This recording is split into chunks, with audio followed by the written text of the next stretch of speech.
नमस्कार दोस्तों, हर्षित द्विवेदी एजुकेशन में आपका स्वागत है। मेरा नाम है विनीत सागर। रीसेंटली सर्बिया में चल रहा था प्रोटेस्ट ओवर लिथियम माइनिंग। बात यह है दोस्तों, सर्बिया में लिथियम माइनिंग का कॉन्ट्रैक्ट मिला था रियो टिंटो करके एक इंग्लिश ऑस्ट्रेलियन कंपनी को, और ये कंपनी वो काम कर भी रहे थे। पर रीसेंटली सर्बिया के लोग जो है इस कंपनी के अगेंस्ट प्रोटेस्ट करने के लिए स्ट्रीट्स पर निकला। इनका डिमांड ये है जितना जल्दी हो सके रियो टिंटो कंपनी अपनी माइनिंग एक्टिविटीज़ बंद करना है, क्योंकि इस वजह से काफ़ी एनवायरमेंटल इम्पैक्ट्स हो रहा है। तो आज इस वीडियो में हम इन प्रोटेस्ट के बारे में डिस्कस करेंगे, साथ साथ में लिथियम मिनरल का इंपॉर्टेंस क्या है ये भी डिस्कस करेंगे। वैसे दोस्तों, सर्बियन लोगों की ये जो प्रोटेस्ट है ये केवल रियो टिंटो के अगेंस्ट नहीं है, इवन सर्बियन गवर्नमेंट के अगेंस्ट भी है। अब सर्बियन गवर्नमेंट की क्या क्या पॉलिसीज है जिस वजह से वो प्रोटेस्ट कर रहा है उसके बारे में हम आगे डिस्कस करेंगे। वैसे रियो टिंटो का प्लान ये था सर्बिया में जादर वाली नियर लोजिंगा टाउन में माइनिंग एक्टिविटीज करने का। तो ध्यान दीजिएगा, जादर वाली इज इन सर्बिया। आप देखिए, इन प्रोटेस्ट के बाद सर्बियन गवर्नमेंट ने लिथियम माइनिंग लाइसेंस जो ग्रांट किए थे रियो टिंटो को वो रिवोक किया है। वैसे दोस्तों, आजकल सर्बिया और ऑस्ट्रेलिया का रिलेशंस भी इतना अच्छा नहीं चल रहा है। कारण ये दोस्तों, आपने सुना ही होगा, recently Serbian tennis player Novak जोकोविच को ऑस्ट्रेलियन ओपन से निकाल दिया था। कुछ वैक्सीनेशन रिलेटेड इश्यू था, इसके बारे में हमने एक वीडियो भी किया था। तो ऑलरेडी सर्बिया और ऑस्ट्रेलिया के बीच में जो रिलेशन है वो अच्छा नहीं चल रहा है जोकोविच के केस को लेके। एंड ये जो रियो टिंटो कंपनी है ये एक इंग्लिश ऑस्ट्रेलियन कंपनी है। तो कुल मिला के ये सारे रीजंस की वजह से ऑलरेडी रियो टिंटो कंपनी का ये जो लाइसेंसेस है सर्बियन गवर्नमेंट ने रिवोक किया है। अब दोस्तों, सर्बिया का मैप एक बार देख लीजिए। सर्बिया एक लैंडलॉक्ड यूरोपियन कंट्री है जो अपने borders Hungary, Croatia, Bosnia and Herzegovina, Montenegro, Kosovo, north Macedonia, Bulgaria and Romania से शेयर करते हैं। वैसे दोस्तों, सर्बिया के सदर्न साइड में ये जो कोसोवो है वो एक सेल्फ डिक्लेयर्ड इंडिपेंडेंट कंट्री है। ये अपना स्टेटहुड 2008 में डिक्लेयर किया था, पर सर्बिया ने अभी तक कोसोवो का स्टेटहुड रिकॉग्नाइज नहीं किया है। ये भी आप ध्यान दीजिएगा। अब दोस्तों, थोड़ा सा बैकग्राउंड चेक कर लेते हैं। वैसे इससे आपको पता चल जाएगा सर्बियन पीपल सर्बियन गवर्नमेंट के अगेंस्ट क्यों प्रोटेस्ट कर रहे हैं। वैसे सर्बिया का कैपिटल है बेलग्रेड, ये भी आप ध्यान दीजिएगा, ठीक है। आप देखिए दोस्तों, सर्बिया में प्रोटेस्ट इसलिए शुरू हुआ था, लास्ट ईयर सर्बियन गवर्नमेंट ने 2 लॉज पास किए थे। एक है लॉ ऑन रेफरेंडम, दूसरा है एक्सप्रोप्रिएशन लॉ। आप देखिए, ये दोनों लॉज जो है माइनिंग कंपनीज को एक्सेस देने के लिए किया था करके एक एलिगेशन है। वैसे दोस्तों, देखा जाएगा तो रियो टिंटो जो एक मल्टीनेशनल कंपनी है, इन्होंने सर्बिया में 2006 में लिथियम डिपॉजिट्स डिस्कवर किए थे, और कंपनी का प्लान ये था $2.4 बिलियन रुपीस इन्वेस्ट करने का उस प्रोजेक्ट में, बेसिकली लिथियम माइनिंग प्रोजेक्ट में।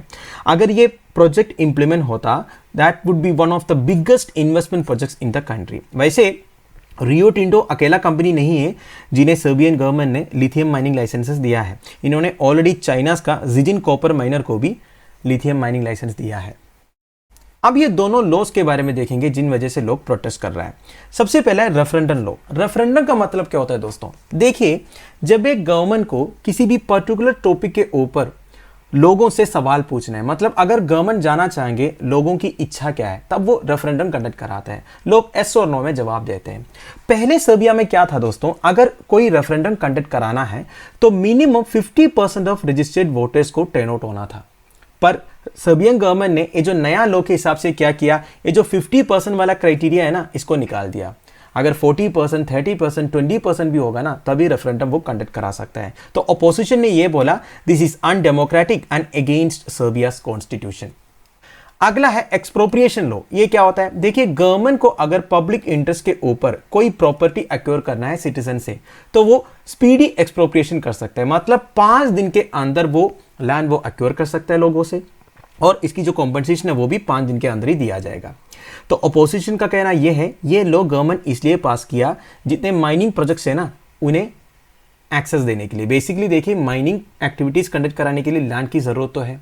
जब माइनिंग कंपनीज आती है तो उनको बहुत सारे लैंड चाहिए होगा, और जो लैंड है वो एक एक लोगों के नाम पर होगा। तो गवर्नमेंट ये माइनिंग प्रोजेक्ट्स का इंप्लीमेंटेशन के लिए लोगों से लैंड तो एक्वायर करेगा। तो वो लैंड एक्वायरिंग जो प्रोसीजर है वो स्पीड अप करने के लिए गवर्नमेंट ने इस तरह एक एक्सप्रोप्रिएशन लॉ भी पास किया।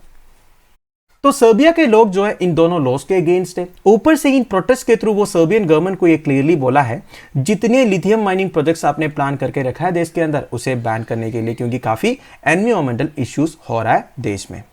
वैसे प्रोटेस्टेर्स सर्बियन प्रेसिडेंट अलेक्जेंडर व्यूचिक के अगेंस्ट भी प्रोटेस्ट कर रहे हैं, क्योंकि अलेक्जेंडर व्यूचिक तो चाइना से बहुत प्यार करता है। रिसेंटली अलेक्जेंडर व्यूचिक ने पब्लिकली ये बोला भी था, चाइना हमारा सेवियर है, क्योंकि चाइना ने काफी कॉपर माइनिंग प्रोजेक्ट्स प्लान किया है सर्बिया के अंदर, ठीक है। और ये जो सर्बियन प्रेसिडेंट है ना, इनके अगेंस्ट काफी एक्यूजेशंस ऑलरेडी चल रहा है, इलीगल लैंड अप्रोप्रिएशंस का केस चल रहा है, एंड एनवायरमेंटल इश्यूज जितने भी है सर्बिया के अंदर, उन्हें वो इग्नोर करते हुए जा रहा है। तो सर्बिया के लोग ऑलरेडी खुश नहीं हैं प्रेसिडेंट अलेक्जेंडर व्यूचिक से।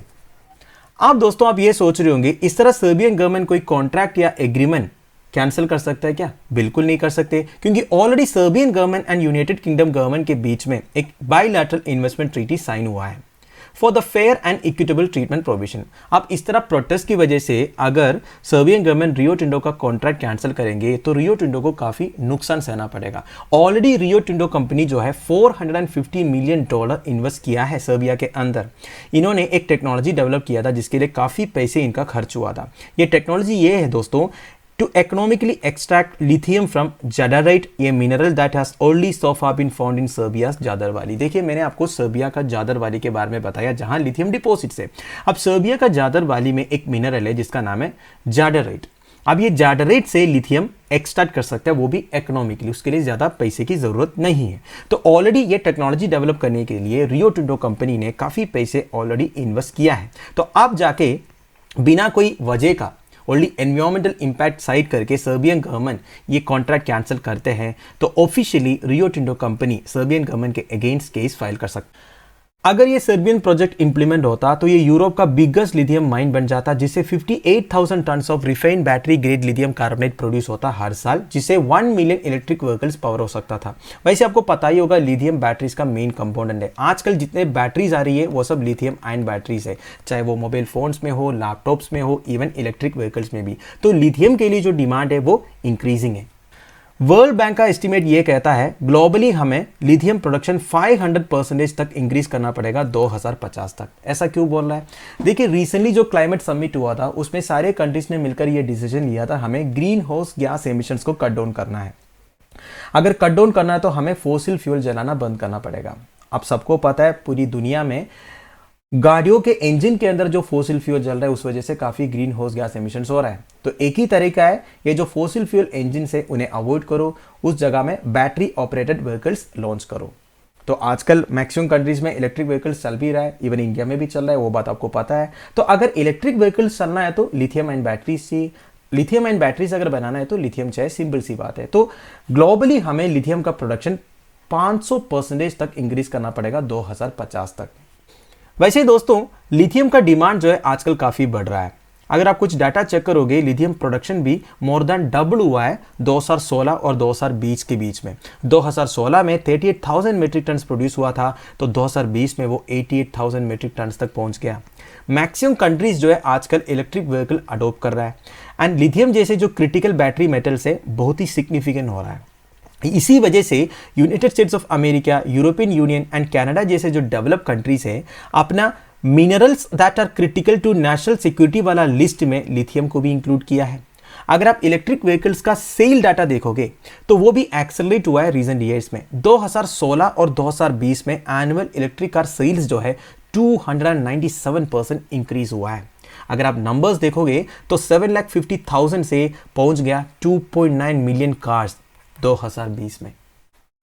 2019 में चाइना ने अकेला 80% of world's refined battery chemicals produce किए थे और 73% of lithium and battery cells भी प्रोड्यूस किए थे। एंड इसके अलावा 200 बैटरी मेगा फैक्ट्रीज जो प्लान्ड है पूरी दुनिया में, उसमें से 148 जो है चाइना में है। तो चाइना बहुत ही आगे है लिथियम प्रोडक्शन में भी और लिथियम से जो बैटरी सेल्स बनाने में भी, बैटरी केमिकल्स बनाने में भी।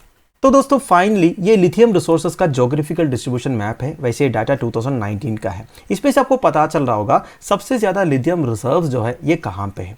South American countries like Chile, Argentina में ज्यादा रिजर्व्स है। फिर यूनाइटेड स्टेट्स ऑफ अमेरिका में आपको दिख रहा है। यूनाइटेड स्टेट्स ऑफ अमेरिका का नेवाडा करके एक स्टेट है, इसे सिल्वर स्टेट भी बोलते हैं। आजकल इधर भी लिथियम रिजर्व्स इन्होंने डिस्कवर किया है। और ब्राजील में है, फिर चाइना में है और ऑस्ट्रेलिया में भी है। वैसे अगर आप डाटा देखोगे सबसे ज्यादा लिथियम का प्रोडक्शन ऑस्ट्रेलिया में होता है। ये लास्ट ईयर एक डाटा आया था, पर लिथियम से सबसे ज्यादा फायदा उठा रहा है चाइना। ये मैंने आपको पिछले स्लाइड में बता दिया। तो दोस्तों that's end of it. I hope आपको समझ में आया होगा। अब आपसे मेरा एक सवाल है, इंडिया में एक लिथियम रिफाइनरी प्लान किया है, वो कौन सा स्टेट में है? तो मुझे कमेंट बॉक्स में बता दीजिएगा। लेक्चर की पीडीएफ एज यूजुअल आपको टेलीग्राम चैनल में मिल जाएगा, जिसका लिंक नीचे प्रोवाइडेड है। Thank you for watching, bye bye, have a nice day.